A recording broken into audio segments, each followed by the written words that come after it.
Les Français sont de plus en plus fans de podcasts. Un Français sur 3 en écoute régulièrement. On en parlait dans Monde Numérique numéro 18 à l'occasion du Paris Podcast Festival. Et dans ce bonus, on va aller plus loin. On va s'intéresser à la creator economy, à la passion economy. L'économie de la passion, de la création. Si vous êtes dans ce milieu, ça va vous intéresser. Je reçois Christopher Siminelli qui vient de créer Orso Media pour accompagner les podcasteurs et monétiser leur création. Et Jean-Baptiste Diobol qui propose lui une plateforme pour faire des newsletters et les monétiser également. Bienvenue dans ce bonus de Monde Numérique.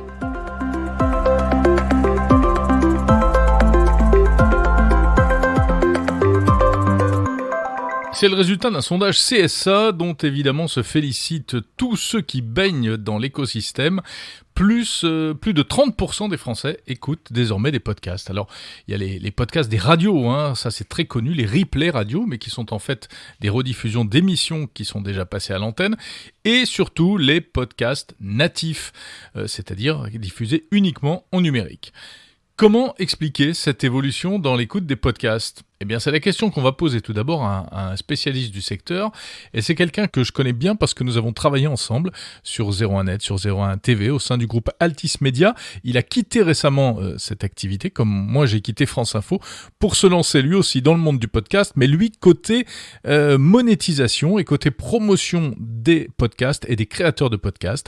Il s'agit de Christopher Siminelli qui vient de fonder une agence pour les podcasteurs. Elle s'appelle Orso Media. Eh ben bonjour Christopher Siminelli. Bonjour Jérôme, Colombin. Ça fait plaisir de se revoir Chris, on se connaît bien. Bien sûr, on se connaît depuis des années. Alors ce sondage qui montre que le podcast séduit de plus en plus les Français, j'imagine que ça te réjouit ça. Oui, bien sûr, ça me réjouit. En même temps, ça ne m'étonne pas. C'est une tendance quand même de fond qu'on observe depuis, on va dire, depuis 2018-2019, qui a été accélérée, je dirais, avec le confinement, où beaucoup de Français ont un peu saturé des écrans et se sont mis aussi à écouter des contenus un peu plus inspirationnels qui leur permettaient d'avoir un peu plus de perspective globalement. Et donc, les podcasts ont tiré leur épingle du jeu à ce moment-là. On pourrait penser, enfin, on pouvait penser que avec le déconfinement, le soufflet allait retomber un peu. Eh ben pas du tout.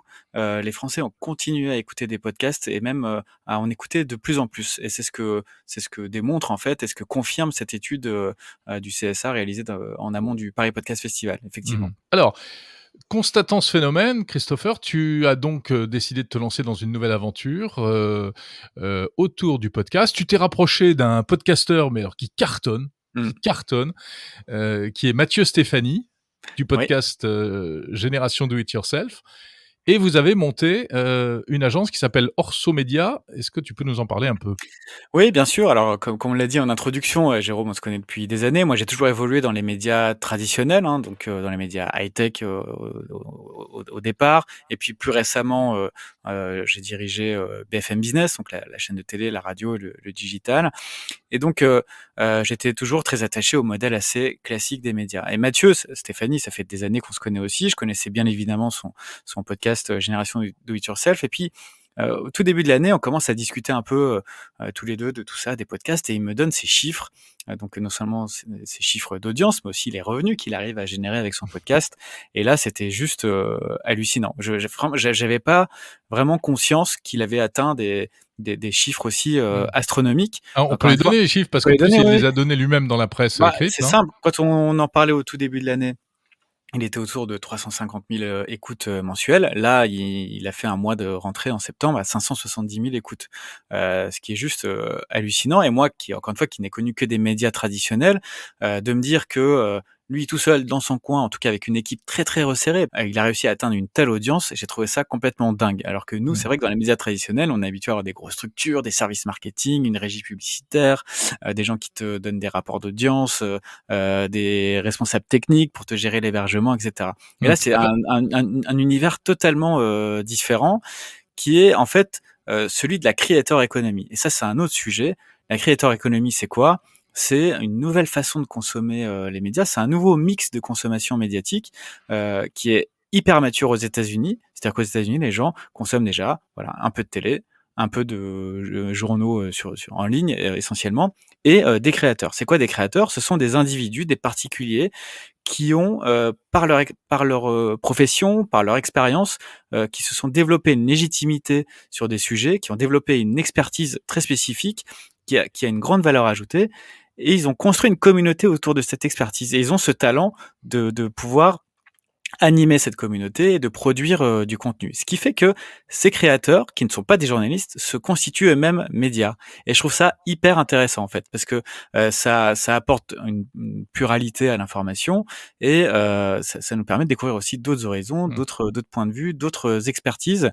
Et donc ce qu'on s'est dit avec Mathieu, c'est que il fallait qu'on crée une structure qui puisse accompagner cette creator economy et qu'on puisse demain faire émerger 10, 15 nouveaux Mathieu Stéphanie dans d'autres domaines. Et donc c'est vraiment l'objet d'Orso Média. Mathieu Stéphanie, là, j'ai regardé le chiffre qu'il révélait à Challenge. Il parle d'un chiffre d'affaires pour son podcast de 370 000 €. Donc ça fera rêver beaucoup de podcasteurs, évidemment. Oui. Pour ceux qui ne sont pas dans ce milieu-là, expliquons un peu comment est-ce qu'on peut gagner de l'argent avec un podcast, en fait. Alors, comment on gagne de l'argent avec un podcast? Il y a différentes manières de faire. Alors, il y a ce qu'on appelle des pré-rolls. Donc, pré-rolls, ce sont des messages publicitaires de 30 secondes, généralement, que l'on diffuse juste avant le démarrage d'un épisode. C'est de la pub classique comme à la pub radio, finalement. Comme vous l'entendez à la radio. Généralement, c'est même les mêmes spots. Ils sont fournis par l'annonceur. Bon, ça, c'est une manière de gagner sa vie, mais c'est pas ce qui est le plus rémunérateur, parce que c'est vendu au kilo, entre guillemets. Donc, c'est bien quand on a des podcasts qui ont des audiences de plusieurs millions d'écoutes mensuelles. Là, ça commence à faire un chiffre d'affaires intéressant. Mais pour des podcasts natifs de niche, même si Mathieu Stéphanie, avec son audience, on peut plus dire qu'il soit vraiment sur une niche, on va dire qu'il est sur une grosse niche. C'est une grosse niche, c'est un chenil. Hein. Lui et sur les podcasteurs indépendants monétisent leur podcast via ce qu'on appelle du sponsoring en host read, ou host read même plutôt, pour être plus correct, on va dire. Donc ce sont des sponsorings dans la voix du podcasteur, dans son ton, et c'est le podcasteur qui lui-même va mettre en avant un sponsor. Et donc ça a une valeur considérable, parce que les podcasteurs sont aussi des influenceurs, dans le sens pas péjoratif du terme. Hein. Je mets pas les podcasteurs dans le même panier que les influenceurs à Dubaï, mais on va dire que ce sont des prescripteurs. Ouais. Mais non, mais justement, quelle différence tu fais, et quelle différence le public peut faire entre les influenceurs et les podcasteurs qui font de la pub en host read? Oui. Parce que malgré tout, un podcasteur qui lit un message publicitaire, il s'engage vis-à-vis de sa communauté. Donc, Exactement. Et c'est ça aussi, là tu touches du doigt la différence fondamentale, c'est que les podcasteurs qui mettent en avant des sponsors, en tout cas chez Orso Média, ne le font que lorsque ils sont complètement en phase, alignés, et avec les produits ou les services du sponsor dont ils sont eux-mêmes utilisateurs. Ils les ont déjà testés, ils les ont essayés, et donc quand ils recommandent un outil ou un service, c'est pas du pipeau, quoi. Ils croient vraiment à ce qu'ils disent. Et je peux te dire, alors on va peut-être pas citer le sponsor en question, mais bon, sur une néobanque pour les entrepreneurs, qui était un sponsor de Mathieu, je fais quand même beaucoup de rendez-vous avec lui, et il en parle tout le temps à tout le monde. Et donc c'est le sponsor de son podcast, mais il est utilisateur de cette néobanque. D'ailleurs, moi j'ai monté ma boîte, j'ai pris cette néobanque aussi. ouais. Et donc il refusera catégoriquement de faire dans 2 semaines la promotion d'une néobanque concurrente, juste parce qu'elle paye plus, etc. Donc c'est ça vraiment la différence, c'est que ce sont pas des hommes sandwich, hein. Ils deviennent un peu les ambassadeurs. C'est des ambassadeurs, des prescripteurs, et c'est ça qui a beaucoup de valeur. Christopher, dernière question. Il y a beaucoup de podcasts. Il n'y en a pas trop. Mais on se pose pas la question sur le nombre de chaînes YouTube, par exemple, ou le nombre de comptes Twitter. Non, mais je pense pas que ce soit un sujet ou un problème qui ait plusieurs millions de podcasts proposés. Au contraire, ça augmente les chances des uns et des autres de trouver de quoi écouter d'intéressant, qui correspondent à ses aspirations, à ses passions. Donc plus il y aura de podcasts, mieux c'est. Merci Christopher Siminelli. Merci Jérôme Colombin. De Orso Média, ORSO. Il y a un site ? orsomedia.io. orsomedia.io, parfait.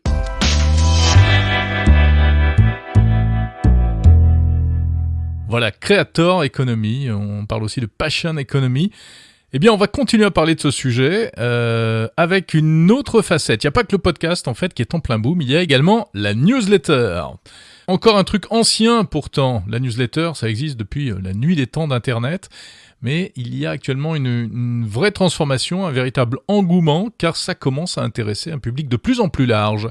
Et pour en parler, eh bien, j'ai rencontré un autre journaliste, devenu lui aussi entrepreneur dans le monde des médias. Il a lancé Jinkyo Topics, une plateforme pour permettre à ceux qui ont des choses à dire de créer leur propre newsletter. Bonjour Jean-Baptiste Diebold. Bonjour Jérôme. On peut expliquer un petit peu ce que c'est d'abord, pour ceux qui ne connaissent pas exactement, ce que c'est qu'une newsletter et en quoi c'est en train de prendre de l'ampleur actuellement? Une newsletter, tout simplement, c'est un email. Et donc, effectivement, ça existe depuis que l'Internet est Internet, ou en tout cas le mail est mail. Donc, c'est quelque chose de très basique, finalement, qu'on a l'habitude de consulter depuis, je sais pas, une vingtaine d'années maintenant. Et là, ce qui est vraiment très particulier, ce qui est en train de se passer, en tout cas, je suis vraiment très frappé par ça, c'est que cet outil numérique très simple, très peu technologique au fond, est en train de devenir un format éditorial avec ses spécificités, avec son ton, avec ses avantages aussi et ses inconvénients bien sûr. Et c'est pour ça effectivement que moi je fais souvent le parallèle avec le podcast. Parce que l'audio numérique, ça existait depuis le début du numérique et c'est devenu à un moment un vrai format avec son succès qu'on connaît. Et alors aujourd'hui, la newsletter, les newsletters se multiplient en fait, notamment aux États-Unis. Oui, alors c'est vrai qu'on voit toujours les les grandes vagues comme ça arriver des États-Unis. Moi, d'ailleurs, je trouve ça assez frappant parce que j'ai regardé le phénomène au tout début, donc ça fait 1 an ou 2. J'ai vu arriver cette vague des États-Unis et c'est vrai que ça me paraît un peu vieillot de dire qu'on voit un peu dans le futur quand on regarde les États-Unis, mais aujourd'hui encore, c'est quand même un peu le cas. C'est-à-dire que clairement, sur ce sujet aussi, il y a une avance de l'autre côté de l'Atlantique. En gros, moi, ce qui m'a frappé, c'est plusieurs choses. C'est d'une part des projets, des petits médias newsletters qui sont devenus énormes. Alors, par exemple, je pense à Morning Brew. Je sais pas si vous en avez déjà entendu parler, mais c'est un truc vraiment à l'américaine, c'est-à-dire c'est des étudiants d'une université, en l'occurrence du Michigan, je crois, qui se sont dit, ils étaient en business school et ils disaient il n'y a pas beaucoup d'infos business pour les gens de nos âges qui ont la vingtaine, et donc ils ont créé Morning Brew, donc sur le inspiré du café, etc. Le matin, on envoie une petite news éco, et le truc est devenu tellement énorme qu'il a été racheté plusieurs dizaines de millions de dollars par le groupe Axel Springer. Donc c'est complètement fou, mais c'est un média qui ne repose que sur des newsletters, parce que bien évidemment, ils ont décliné le truc. Et puis il y a un groupe de médias qui s'appelle Axios aussi, qui connaît un succès gigantesque.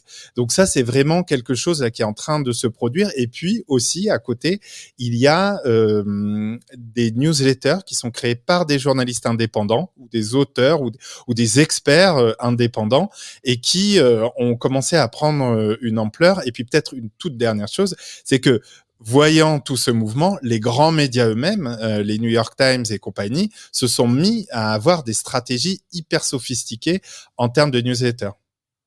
Alors, du coup, ça a donné vraiment, c'est vrai qu'il y a une émulation. Des newsletters, il y en a aussi en français et en France, hein, il y en a plusieurs dans des tas de domaines, notamment dans la tech. Tiens, au passage, je vais signaler la newsletter de mon camarade Bruno Guglielminetti. Abonnez-vous à mon carnet.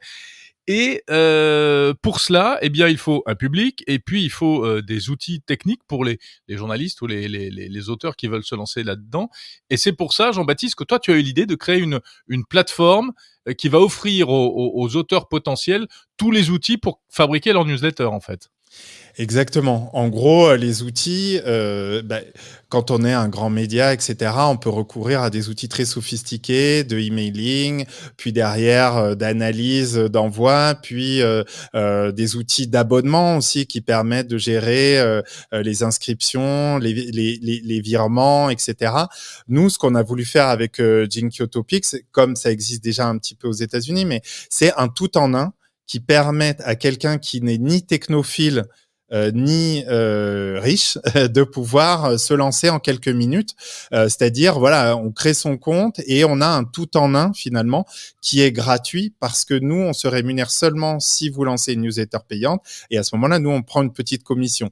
Et aussi qui est très très simple d'utilisation puisque voilà, nous on a vraiment beaucoup travaillé sur ce qu'on appelle l'UX design, l'ergonomie, pour faire en sorte que n'importe qui puisse se lancer. Alors, newsletter payante, tu as lâché le mot, il y a des newsletters payantes. Oui, c'est vrai que on a beaucoup l'habitude, surtout des newsletters gratuites. Ce qui est sans doute la nouveauté de ce format, c'est de ce format newsletter tel qu'il est en train d'émerger en ce moment, c'est que en fait, on se rend compte que le public, sur des sujets très pointus ou sur des sujets d'engagement, quand ça vous tient fort à cœur, en fait, il trouve dans les newsletters des auteurs, des journalistes qui répondent à des questions ou à des sujets qui sont pas forcément traités par les grands médias, qui sont par définition plus généralistes. Et donc, quand il y a cette connexion très forte sur un sujet, eh ben, on est prêt à payer. Et ça, c'est un peu la découverte quand même, puisque dans ce monde où on s'est dit mince, le numérique a rendu toute l'information gratuite, ben pas forcément. Enfin, c'est-à-dire que on est prêt, voilà, à certains moments pour certains sujets à payer un petit peu. Et surtout, l'autre constat qui a été fait aux États-Unis, c'est que si vous avez 1000 personnes qui payent 5 € par mois, eh ben, pour un auteur ou un expert ou un journaliste solitaire, ça lui fait 5 000 € de revenus par mois et ça permet quand même de vivre correctement. Oui, du coup, ça devient une activité professionnelle à part entière. Hein. C'est exactement ça. Mais alors, ça n'existait pas avant, ce genre de plateforme pour créer des newsletters. Il y a quand même des choses, il y a des choses très connues, notamment aux États-Unis, comme la plateforme très connue Substack. Donc, il n'y avait pas d'équivalent en France. Voilà, exactement. C'est pour ça qu'on a décidé de se lancer. Effectivement, il y a Substack qui a bénéficié du financement, qui bénéficie toujours de Andreessen Horowitz, qui est un peu un investisseur star de la Silicon Valley, qui lui a investi dans Substack sur le pari que se développe en ce moment la passion economy, la creators economy.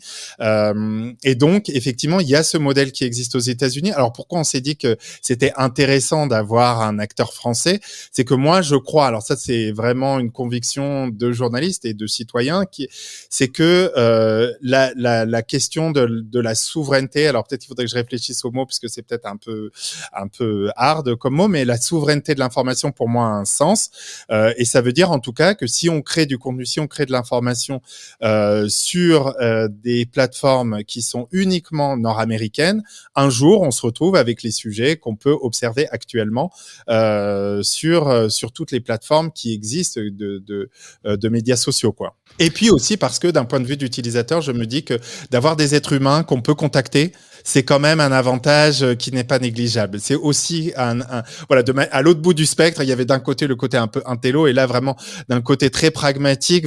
Moi aussi, ce que j'aime bien quand je choisis un outil français, c'est que, eh bien, j'ai pas cette angoisse de me dire, la dernière fois, j'ai utilisé eBay, qui existe encore et qui est, voilà, il n'y a pas un être humain nulle part. Enfin, c'est totalement flippant de se retrouver face à ce type de plateforme, surtout quand on vend un objet, quoi.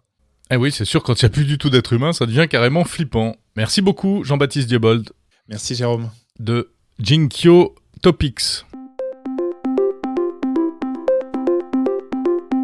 Voilà, c'est la fin de ce Monde Numérique bonus. Vous pouvez également écouter le Monde Numérique numéro 18 qui est en ligne, en date du 16 octobre. Je vous salue, à samedi prochain.